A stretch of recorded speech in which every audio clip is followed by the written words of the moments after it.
Thanks, Una, and welcome everybody to this short meeting on postgraduate study in our department in politics and public administration.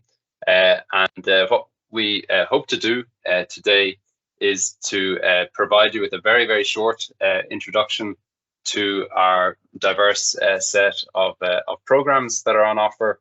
We will hear from three alumni of some of those programs, and there'll also be a chance for you to ask some questions.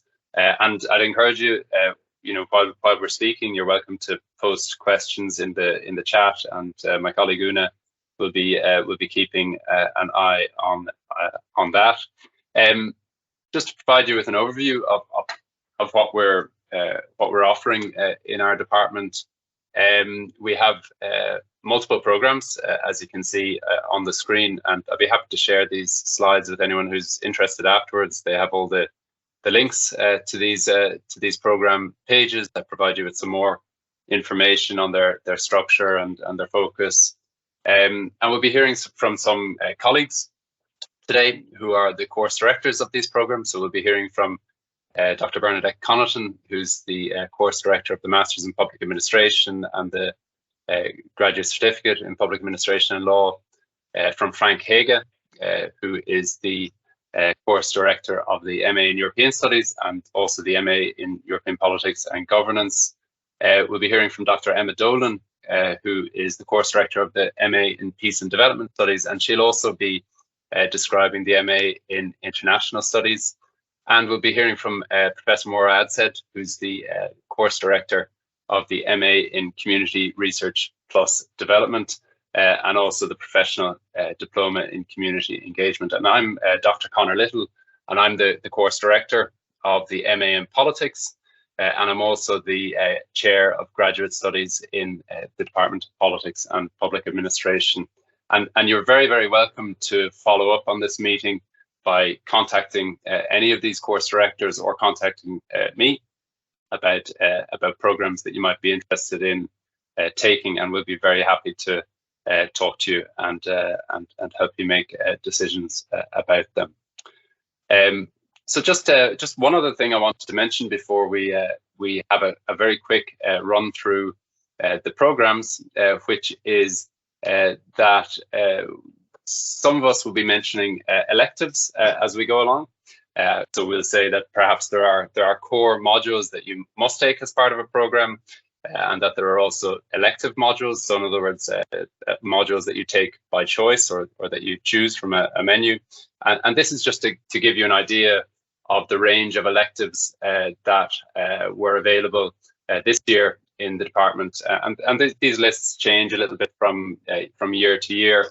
But it gives you a sense of the scope of the choices that you have available to you in programs where there are electives available. So they cover the various subfields of political science and political studies, from political theory to comparative politics, EU studies, etc. Right. So I'll be happy to come back to this slide if you want to have a closer look at it later on. But without further ado, and in order to fit all of this into a short time, I want to pass over to Dr. Bernadette Connaughton, who will describe a couple of our programs in public administration. Thanks, Conor, and hello to everybody joining us today. I want to make a few general points about the Masters in Public Administration. And I suppose the first one I'll start with is that there's a vocational aspect to this particular programme. So it is really quite geared to people who want to work in the public sector, not exclusively, but if you want to work in the public sector, it's very relevant. And of course, public sector is something that's very broad, and that doesn't preclude, if you are interested in international public service and you're studying languages. So it's for students who want to study to perhaps gain employment opportunities there. And we also have had a number of existing civil and public servants in the programme. A second point about it is that the diagram there, the table you see, represents a set curriculum, and it's bringing together I suppose, really relevant UL offerings in terms of curriculum and modules for public administration. And the key point really that I want to make about it is that the program's interdisciplinary. So that makes it quite different to a lot of the programs we have in our faculty.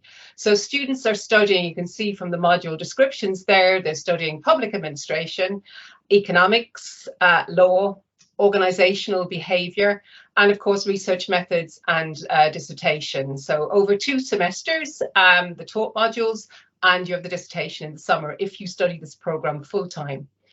So it is of course helpful if you have studied one of these disciplines before, but it doesn't mean that that would exclude you from the program. We take that into account and that's acknowledged. And I suppose maybe just I'll mention economics because it tends to be the subject that people ask about the most, and just in terms of, well, do I need to have studied it and how hard it is and so on. It starts from the beginning. So the delivery in autumn is a module that introduces both micro and macro economics, and then is followed up in, when you have that toolkit, followed up in the spring with the international economic issues. Where do our students go to after this program? Well, we're in the 5th cohort of students, and it's quite a mix actually, in that there are going to be students who want to sort of get a foothold in working in the public service, so they're seeking their first employment, their first jobs, and we have students who are in the HSE, local authorities, higher education, parliamentary assistant to junior minister. We've got a few in the private sector as well. One we'd hoped who couldn't make it today, one of the students, he's currently in a graduate program in IBEC.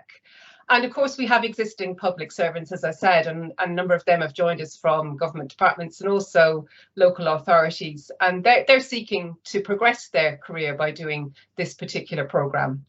So the last point I'll make, because I know we're short on time, is just to flag up that there is a part-time option for this programme over 2 years instead of 1. And if anybody would be interested in that, of course, they can contact me about that separately. I won't go into the details of it. And just to mention too, that the graduate certificate in public administration and law is a new programme. It just launched this year and it's fully online. So it really is set up for people who want to work full time, but it's a level 9 program and you have 2 modules in public administration and 2 in law, 1 of each subject in autumn and spring semesters. And the starting point for this program is in September, so the beginning of the academic year. Okay, so thanks. And if you've got questions later, be happy to take them.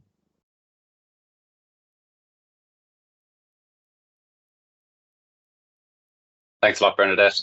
I'll pass straight over to Dr. Frank Haga, who's going to talk about European Studies and also the MA program in European Politics and Governance. Yeah, thanks, Connor, and thanks everybody for tuning in. As Connor said, I'm presenting the MA in European Studies and European Politics and Governance. So I'll start with the European Studies MA, just like the public administration MA that Bernadette just presented. It's one of the interdisciplinary programs that we offer. And it's also different in the sense that it's a double degree. So it's jointly offered with the University of Flensburg. As the title suggests, it's focusing mainly on Europe, right, in its various respects. So it's interdisciplinary, so we draw on modules from politics, law, culture, but also economics and history. It's a 2-year program. So the first year, when you start in Limerick, you do the first year here, and then in the second year, you move on to the University of Flensburg. So in the first year, you do 1 core elective. You have quite a lot of choice for the remaining modules. The only constraint is that you have to do modules from at least 2 disciplines. So that can be from politics, law, or culture in our case. Connor, will you move on to the next slide, please? So that's just the offerings that we have in the spring elective. What's also important to stress, and that's maybe also a difference to our European politics and governance degree, is that this European studies degree very much stresses language skills, or at least it's an option.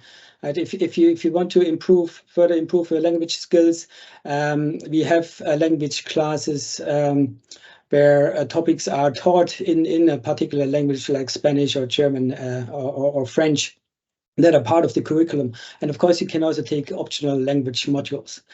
So if you're looking to have a career in European politics or in any other international setting, this might be an interesting course. So after the first year, you go then on to the second year at the University of Flensburg, that's in Germany. And they have somewhat complementary offering to what we have.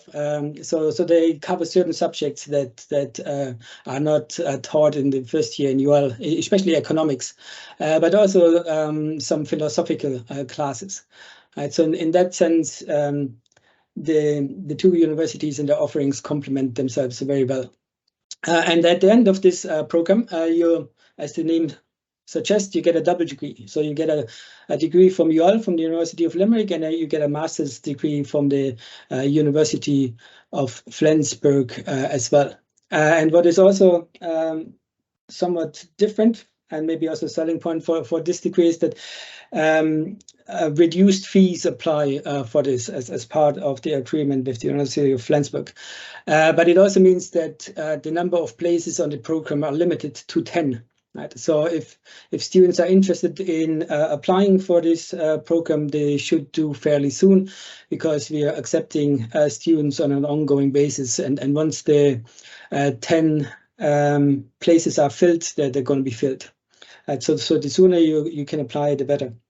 And something to mention for international students is that if you're from a non-EU country, you will need to get a visa for both Ireland and for Germany. So that's something to keep in mind. I think that's everything I have to say about the European Studies one. The European Politics and Governance one is a little bit easier and quicker. So it's a one-year program, like most of the other programs that we're offering in the Department of Politics and Public Administration. And it follows basically our standard structure. So we have two core electives, substantive core electives, one in the autumn and one in the spring semester. If you do one of our public politics and public administration programs, you also do the research methods in the autumn, and the remaining modules are electives. So you have one elective choice in the autumn semester and two elective choices in the spring semester. And then finally, in the summer, you do the MA dissertation. Again, this program focuses very much on Europe, but it's more specifically looking at European politics, governance, public administration, policy making.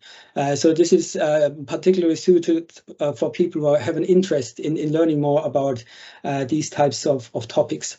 And maybe also especially for people that have it in the mind to pursue a career in a public sector organization at the national or the European or the international level, or any type of organization that is sort of trying to influence or monitor policy making in these types of organizations.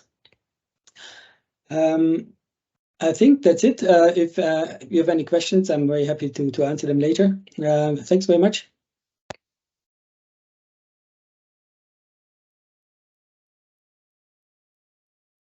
Thanks a lot, Frank. I'm going to pass over to Dr. Emma Dolan now. But just to note, the course director for the MA in International Studies that Emma is going to describe is Professor Owen Worth, who's our head of department, but who can't be here today.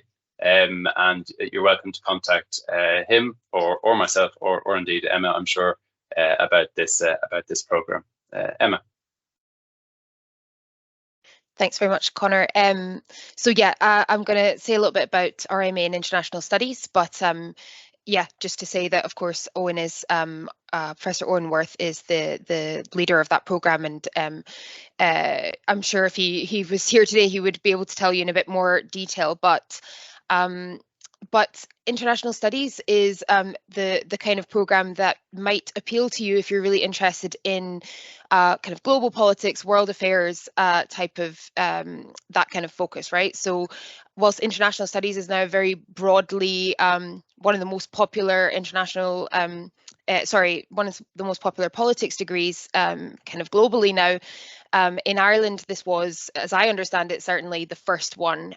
So this program's been running since the 1990s and has a really stellar reputation in that sense as being kind of the a leader in international studies in Ireland. And I suppose what this master's program does is it allows students to study kind of world politics, but through, in particular, the lens of international relations. So as you can see here from the structure, the first core component of this study is international relations, essentially. So this is the kind of key, I guess, these are the key tools that you would be using throughout your master's program in this in international studies. The second the spring semester also then goes into conflict and cooperation, as well as the broader stuff that everyone does on research methods. And yeah, so there is kind of a focus on conflict and cooperation on the one hand, alongside and kind of hand in hand with IR, international relations theory. And then outside of this, I suppose this program, whilst many of our electives can be taken across whichever program you might choose, the electives, or that certainly this program might encourage a focus on, for instance, issues like globalization, international political economy, kind of global inequalities, that kind of focus as well. So there's quite a lot of room for you to specialize in whichever way you please, if you're more interested in the kind of economic side, or if you're maybe more interested in kind of, you know, globalization more broadly. So and then I think this, in terms of the students attracted to this program, might be students who are interested in working in international organizations, right? Quite a lot of the focus is on international organization structure, how they operate in the global economy and globalization more broadly, and kind of how cooperation and conflict can be managed in that way. So I think, and it has a really, you know, students who've taken this program have gone on to work for the United Nations and other kind of impressive trajectories as well. So I'll move on to peace and development studies because I'm quite wary of time. Just to say that I'm the program director for this program, and this is somewhat of a flagship program in UL. This is also kind of a unique combination. So it is you know, a combination of peace and conflict studies on the one hand and development studies on the other. The reason for that is that this program really emphasizes that kind of organizations working in these areas are very much of the understanding that all of these processes are deeply interlinked, right? So the kind of, you know, core modules on development and then on peace building are kind of quite linked to one another, and they kind of tell a broader narrative, right? So increasingly, like the United Nations and different organizations are emphasizing that not only does development need, you know, economic development kind of stands on one side of things, but on the other hand, we also have the resolving of conflict, right? So conflict and security are deeply interconnected with development more broadly, and kind of social and economic development. So yeah, international organizations don't separate these spheres, and that's what this master's program tries to do well. And I think that makes it a very kind of unique kind of focus, especially if you're interested in areas of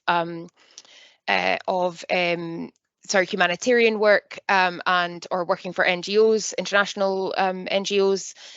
We have a lot of, it's quite a mixed kind of student body in this program, including people who are already practitioners and people who are thinking of either becoming academics or practitioners. So there's a really nice mix of usually of kind of both experience and people kind of learning about these issues and on the kind of beginning to learn about these issues. So the other thing to say about it is it is the kind of the assignment focus and stuff and the kind of content of this program is quite reflective of what it's trying to do, what it's trying to prepare students for. So there is quite an emphasis on, for instance, developing policy briefs, working in groups, reflective practice as well. So there's quite a lot of, and maybe our alumni Emer can say more about that.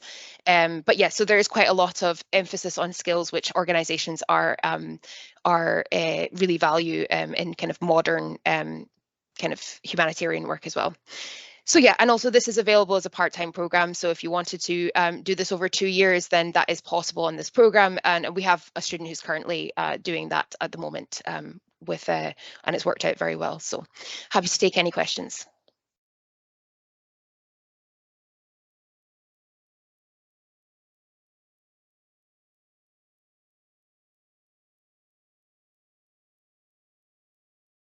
You're muted, Connor.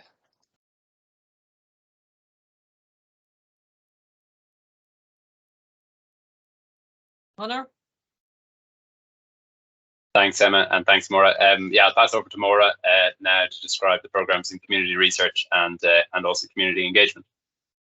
Thanks, Connor. Hello, everyone. Nice to see my colleagues as well as guests. So I work from the Department of Politics, and at the moment I'm seconded in the Vice President's office, and I'm head of community engagement. And that's because the University of Limerick has a key mission to be a civic university and to work with community partners to work to make a practical impact.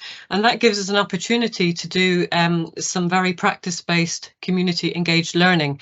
So if you hold in your head all of the things that Emma was talking about in the Peace and Development Masters, the MA in Community Research allows you to take many of the modules, the core modules from Peace and Development, but instead of staying in the university taking lectures, there's a practice-based component. And that practice-based component is where you work with local communities, with community groups, organisations and volunteers, NGOs, across the city, and in the autumn semester you'll be trained to do community consultations, facilitation, to work with local groups to identify community needs. You'll co-design a project in a team with community-based groups. When you design the project, you'll then deliver it in the spring semester. So it's very much about project management, co-design, collaborative work, teamwork, and practical applied community development. The projects, they're small enough to be manageable. We don't set you anything that can't be done within the year, but nevertheless, they're big enough that you get the range of skills in terms of co-design, collaborative work, development and delivery, and also at the very end, you get the opportunity to review your work, because of course it's not good work, if good practice, if you haven't reflected on it and if you haven't evaluated what you've done. So essentially the MA in Community Research and Development takes the graduate modules from the MA in Peace and Development and it augments those with a practice-based methods which runs across the year. So 1/3 of your degree, running right the way from autumn through to the summer, is working on a community-based project, but it's scaffolded. So we won't just set you off on your own. You'll be working with a team. You'll be minded by the UL Engage team in the University of Limerick, and that's community research and development.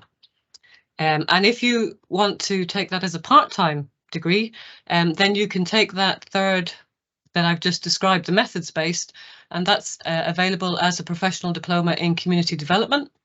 Sorry, in community engagement. I think if you can change the slide there, yeah. So the third that I referred to, the practice-based, is available as a professional diploma. And if you want to take the degree part-time, you can begin with the professional diploma, and then in the following year take the modules that are available from Peace and Development. The core for the MA in Community Research and Development, and also the schedule for the professional diploma, is in the autumn. You have a module on engaged research design, in the spring the delivery, and in the summer the evaluation. Classes, academic classes, are online a day a week, but the practical project work is community based, so it's generally in the evenings because that's when community people are available to work on things, and it usually takes place on a Wednesday evening. There's also teamwork and follow-up, and once you get involved in your project, you might move off schedule according to your project's needs, but at a minimum you need to be available for one evening per week for the classes on Wednesdays. That's me. If there are any questions, do feel free to ask. I'm passing over now to, not sure to who. Me Good again. man, Connor. Thanks. So thanks, Maura. So I'm going to finish up just by very briefly mentioning the MA in Politics and also our postgraduate research degrees. So the MA in Politics, you'll notice how small the table that I'm presenting to you is. So it has a very small core of just research methods modules, and then everything else is taken by choice. So everything else is elective. So there's, you can, it's kind of the a la carte postgraduate taught program in our department. So you can mix and match from among the electives that I showed you earlier, and that might be useful if you have a particular project in mind that you think requires the combination of particular modules, or if you're in an area like political theory that isn't explicitly served by one of the programs that we've mentioned already. So that is, so its flexibility is its unique attribute, I would suppose. So we have three postgraduate research degrees. So we have the structured PhD in politics, we have the traditional PhD in politics and public administration, and we have the Masters by Research in Politics and Public Administration. So, typically, I suppose that the one structured degree of those three is the structured PhD in politics. And I'll just tell you what you would do if you decided to take that route and you were in your first year. So for the structured PhD in politics, you have a panel of faculty who support the development of your research and your research proposal, which is what you present at the end of the spring semester. You take research methods, and you also take seminars in political theory and in comparative politics. So the idea is to get a broad education in political studies at the beginning of your research degree, and you also take electives which can complement your intended research. And there are additional modules associated with this program, additional elective modules on qualitative and quantitative research methods, which can be useful for people at the beginning of their PhD research. Another advantage, I suppose, when you're comparing it to the traditional PhD, is that there's an option to exit after the first year with a master's degree if you so choose, right? If you decide not to continue with the structured PhD in politics. And generally, if you're interested in one of those research degrees, postgraduate research degrees, the best thing to do is to approach a potential supervisor from within the department. So you'll find a list of faculty on our department's website, or you're welcome to approach myself or any of my colleagues, and we'll point you in the right direction if you have a topic in mind. Okay, so I think we will take questions, or we'll deal with questions towards the end of the session. But before we do that, we want to talk to some of the graduates from some of these programs. So we have Emer Stewart with us. She is a current PhD student and a graduate of the MA in Peace and Development Studies that Emma Dolan was describing. And she is currently doing research on women's rights and inclusion in the Irish Defence Forces. We also have Alison McDevitt, who's a colleague in UL, and who did the Masters in Public Administration that Bernadette was describing, and she's currently working in a very innovative program, immersive software engineering in UL. And we have Dr. Dermot Scully, who's a graduate from the Masters in Politics and Public Administration, which has been succeeded by other programs now, but is also a graduate from our PhD program, where he did a PhD thesis on political dynasties. He's also done lecturing within our department, so knows us very well, and he's currently working in the Revenue Commissioners. So welcome everybody, and thanks for joining us. Maybe I can ask all three of you a general question to begin with. Can you remember why you chose to take a postgraduate program at UL? Perhaps Emer first. Thanks for that, Connor. Yeah, so I did my undergrad degree here in UL, and I found that the lecturers were really encouraging, you know, for you to reach out and ask them any questions about other courses. So I did do the Masters in Peace and Development. I really loved the diversity in modules there. I'd never studied feminism before, so this was the first time that I was offered this within this Masters. So I found that, you know, once I took that class, then I kind of ran with it, and now I'm doing my PhD in feminism. And what I really liked about the Masters, and what drew me to it as well, was real diversity within the classes. There was a lot of international students, so you know, the debate classes were very, very interesting. So that was a real good draw to it as well. Great, thanks a lot, Emer. And yeah, I mean, it's a very internationalized postgraduate community that we have. Both are taught postgraduates, so within the programs that are listed at the top of the screen at the moment, and also our research postgraduates. So we have about 20 research postgraduates within the department, and that's also a very varied and an interesting group who provide each other with a lot of support, I think, as well. Thanks, Emer. Alison, do you remember how you came to do your postgraduate degree at UL?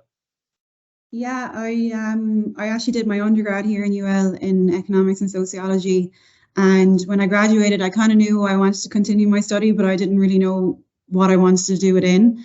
So I stayed in UL and worked in the co-op office, and I kind of took the time to research loads of different courses that were available, going through all the different modules that would be available in each course. So I was actually originally going to continue the economics route, but then when I saw the economics influence on the public administration masters, and then it had the, you know, I was working in the public sector, I liked working in the public sector, I felt it had all the elements that I wanted to continue studying. So that's what drew me to public administration initially.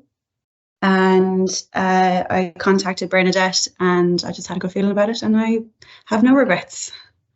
Very good, very good. And did you find that studying public administration supported your work or your career development since?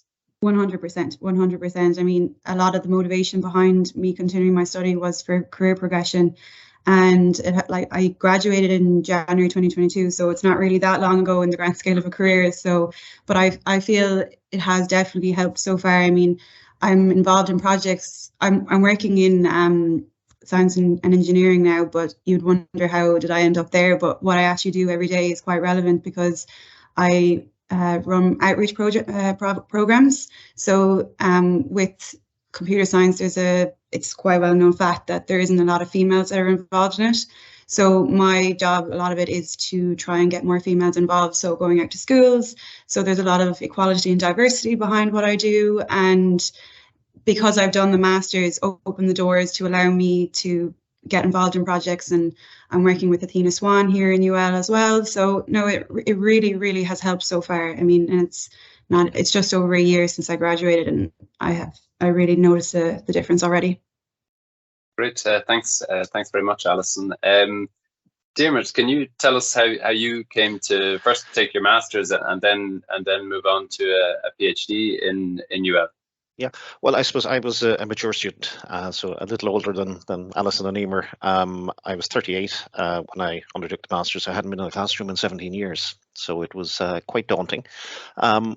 One of the main reasons for choosing UL, which isn't necessarily an advertisement, is simply that I was here in Limerick. I had family here, I had a job here. It wasn't really possible to go anywhere else. And when I saw the master's degree in politics advertised, which is something that hadn't been there when I was an undergraduate in UL, I decided to take a look at it. Came out and I sat down and met Luke Ashworth and discussed it with him and applied on the basis of that, and thoroughly enjoyed it.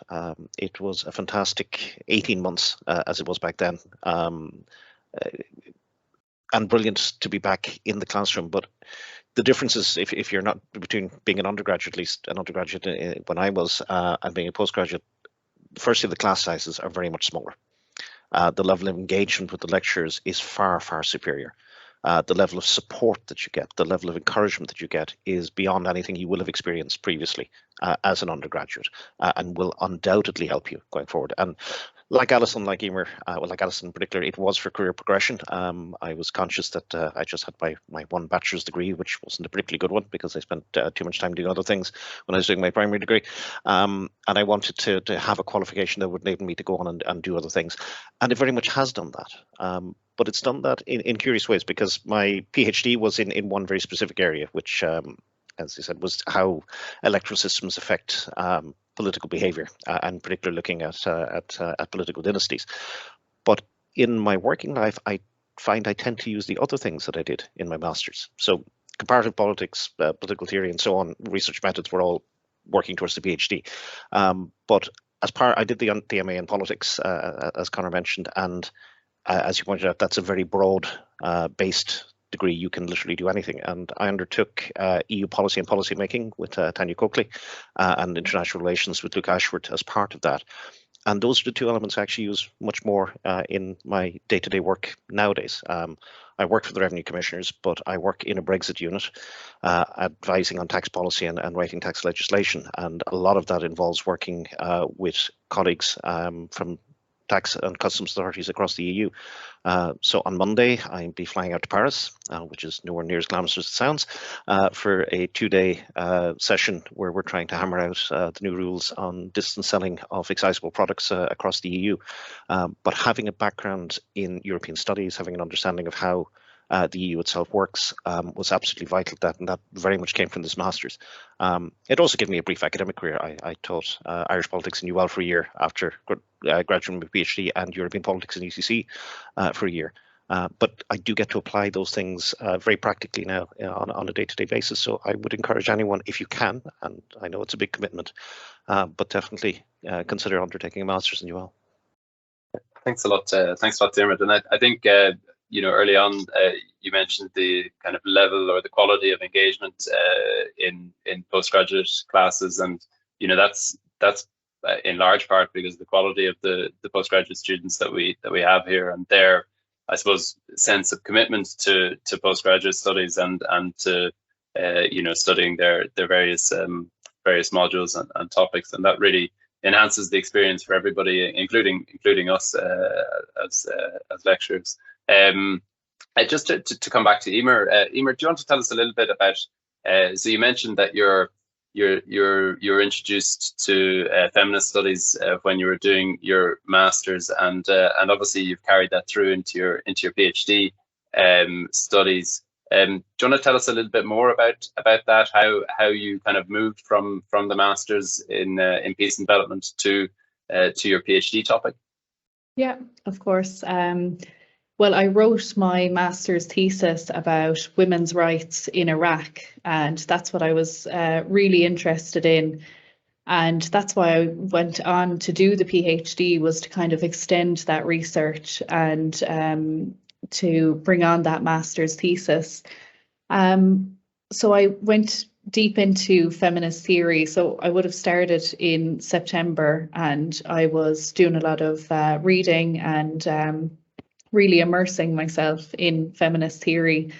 So I kind of just stopped and said, what is it like in Ireland? What is it like for women here, and particularly in the Defence Force? And, that really helped me to mold my question and to see where I was going with it. So I definitely find that, and I really enjoyed actually writing the master's thesis. I don't think I would have said it when I was doing it, because it's not easy. But just developing your writing skills and your researching skills through the master's, through every essay that you write and the feedback you get, it really helps you to improve. And it really has prepared me for writing the PhD and researching, but also other things that come along with the PhD, like, for example, teaching. I find that the master's helped me to, become confident at the top of the classroom when you're given group presentations, and it really helps you develop working with people. Group projects aren't easy all the time, but if you learn how to deal with people through that, you can reflect it then in your teaching, which has helped me, I would say. And so, just with the PhD, there's loads of other things that are going on. There's your own research, but there's plenty of workshops and a lot of supports in both the master's and the PhD in UL, different seminars and workshops that really creates a great network here in UL. And I think that's a really good part of it. So, yeah. Great, thanks a lot, Emer. Alison, you've worked in different parts of UL and you've studied in different parts of UL. Can you give us a sense for anyone who's attending who doesn't know the university particularly well? Can you give us a sense of the university, its community, or the kind of wider context in which you've been working and studying for the last while? Yeah, I think the main thing is the support you receive when you're here. The class size is naturally much smaller for my master's in comparison to my undergrad, but the support that I got from both Bernadette and all the lecturers and my supervisor, Chris McInerney, was second to none. I was one of the unfortunate people who did my whole master's online because it was a COVID. So I actually met my colleagues at my graduation in person for the first time. But you know what, looking back, I really don't think it really affected it that much. Obviously you had to have the self-discipline of you don't have a lecture time to have to be commuting and going, you have a lot more time, but it was, I felt so supported. And I think that's something that's a culture in UL that is a really attractive bit of it. The variation of the course as well, I thought was really good, which is part of the reason why I was drawn to it, because I was considering, as I said, doing economics, but having the variation was really, really interesting because now I can apply it to everyday work. I did a lot of project work in my master's, which is real life because you have to do projects all the time in work. So having to work with people and even understanding the process of beginning with a project and then executing the whole thing, they're all things I learned. So no, I think I would highly, highly recommend doing any course in UL, particularly one of the masters. Okay, thanks a lot. Thanks a lot, Alison. Just, I suppose, before I move on to Diarmuid, again, I suppose want to invite anyone who has questions or things that you think you could be helped with to put those into the chat. I don't have sight of it here, but I think Una is keeping an eye on it.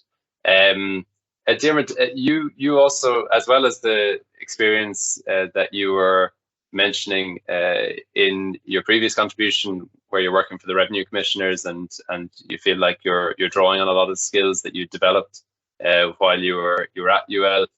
You also had an extensive political career in local government and also in student politics, right? And did that? I mean, I suppose there may have been a two-way street there between your political studies and your political practice.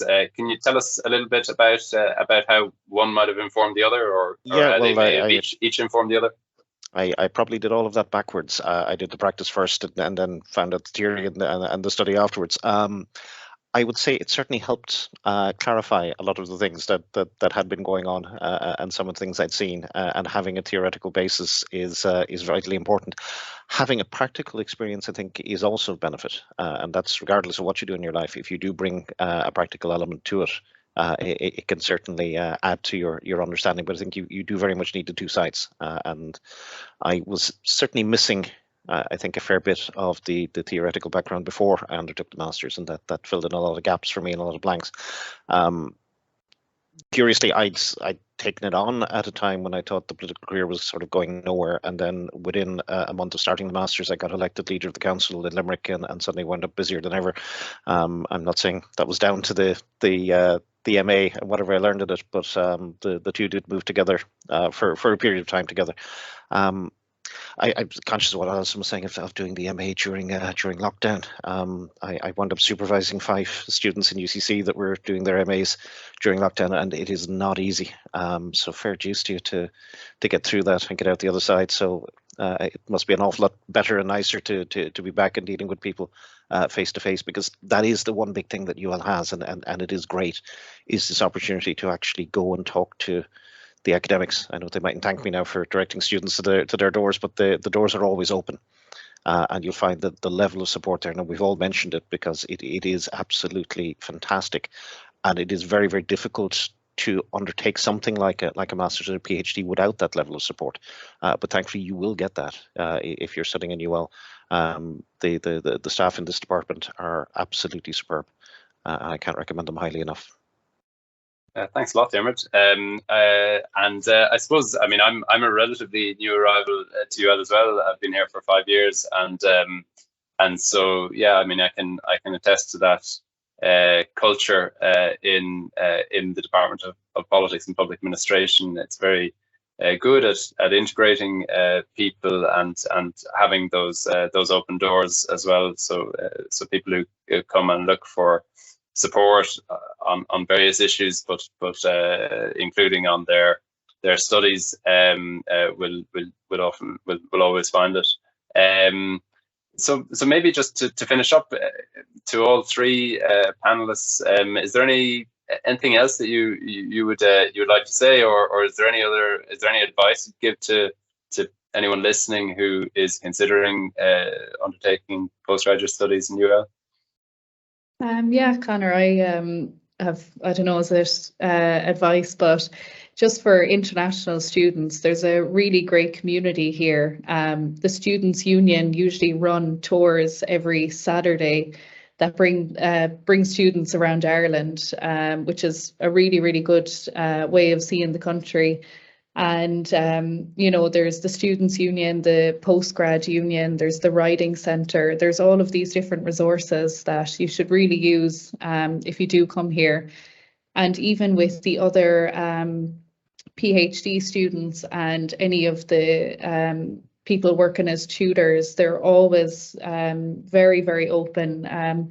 In my first couple of weeks or even months of starting the PhD, everyone really kind of rallies around you and helps you out, which is a lovely part of it. And there's a great community within the postgrads in the politics departments, and you know, sometimes we might go for a brunch and things like this.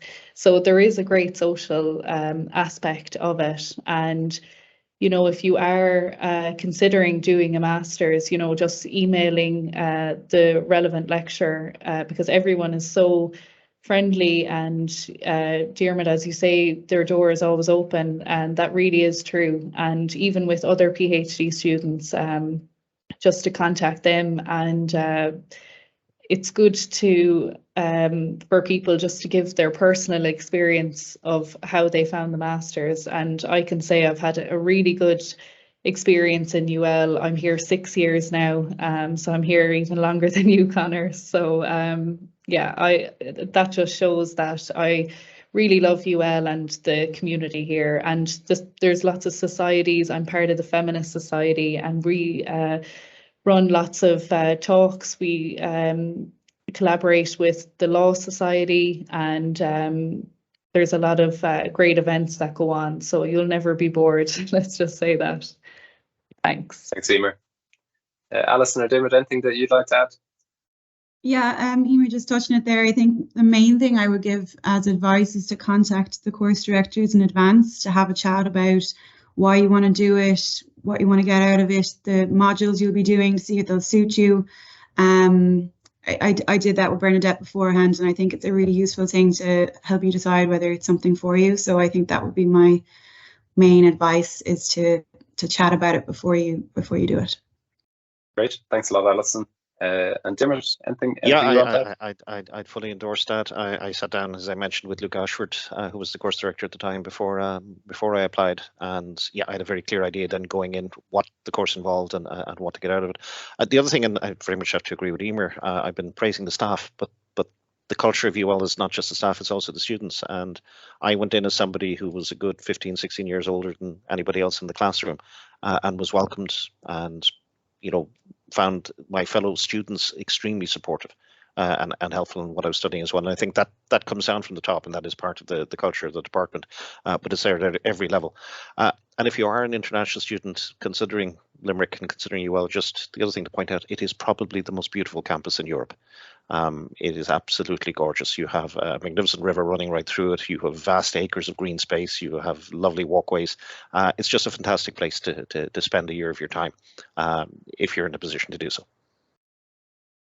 That's great. That's great. Thanks a lot, Diarmuid, and thanks to Emer and Alison as well for your sharing your experiences. Perhaps I might pass over to Una and just ask if there are any questions coming through, or indeed if anyone wants to post questions now, we'd be happy to deal with them. There's no additional questions at the moment, Connor. A lot of them have been answered there, but we might give them a few minutes there just to give them a chance.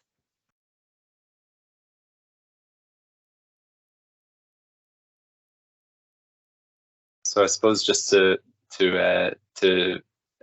round off for people, or to give you a chance to enter your questions while I'm speaking, you can see the list of taught programs, so the longer list at the top of the screen, and then the research programs at the bottom of the screen.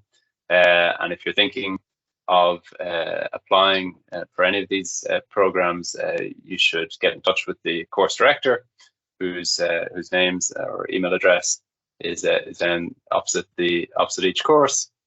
And if you're considering doing a research degree, and get in touch with me, or get in touch with a potential supervisor in your general area within the department.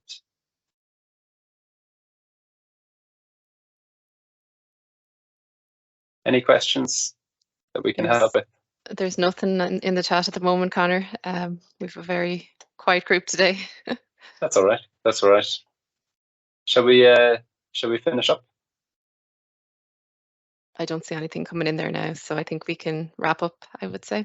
Okay, that's great. Well, thanks everybody for coming along. Thanks to my colleagues for coming to talk about their various programs, and thanks especially to Emer and Alison and Diarmuid for coming and giving their time to us to talk about their experience of postgraduate studies in UL. Do get in touch, and we'll be happy to answer any questions that you have about our programs.